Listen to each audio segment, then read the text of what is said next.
ساری کائنات رسول کے قدموں میں اور رسول ابو بکر کے دروازے پر، صدیق اکبر کے دروازے پہ دستک ہوئی، دروازہ کھٹکھٹایا گیا۔ حضرت عائشہ کی غمزدہ ماں نے ڈوبی ہوئی آواز میں پوچھا، من بالباب، کون ہے؟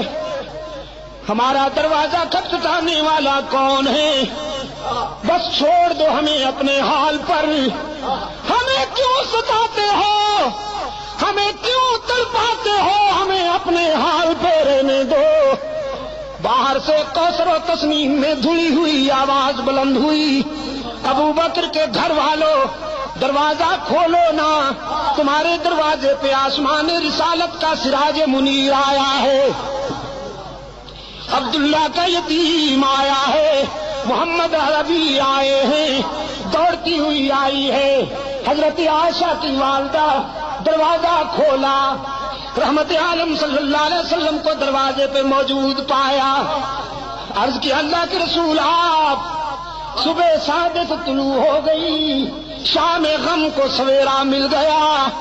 رحمت عالم صلی اللہ علیہ وسلم نے فرمایا باقی باتیں بعد میں، پہلے یہ بتاؤ میری عائشہ کہاں ہے؟ عائشہ کہاں ہے؟ اور حضرت عائشہ فرماتی ہیں میں اپنی والدہ اور اپنے آقا کے الفاظ سن رہی ہوں، میرے دل نے تقاضا کیا کہ اٹھوں اور دامن رسول سے چمٹ کر جی بھر کے رو لوں، سارے دل کا بوجھ اتار دوں، لیکن پھر میرے ضمیر نے میرے قدم روک لیے۔ کہاں جاتی ہو؟ جس کی عدالت میں اپیل کی ہے ذرا وہاں سے فیصلہ تو ہو لینے دو، اس کی عدالت کو چھوڑ کر یہ سچ ہے کہ آج تیرے در پہ تیرا محبوب آیا ہے، لیکن اس عدالت کو چھوڑ کر کہاں جاؤ گی؟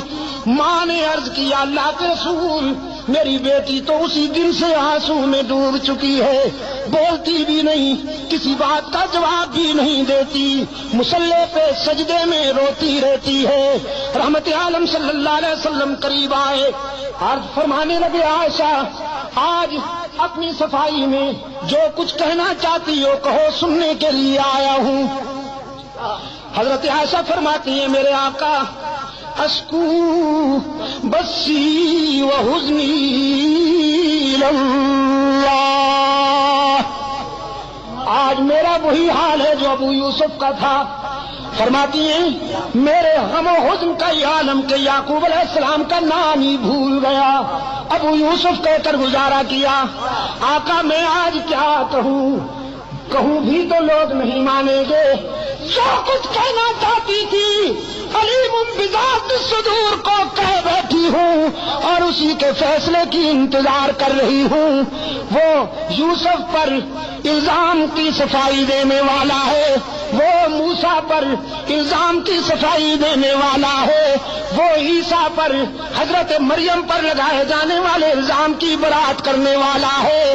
آج ابو بکر کی بیٹی بھی اسی کے دروازے پہ رو رہی ہے، میں نے جو کچھ کہنا تھا اسی کو کہہ بیٹھی ہوں۔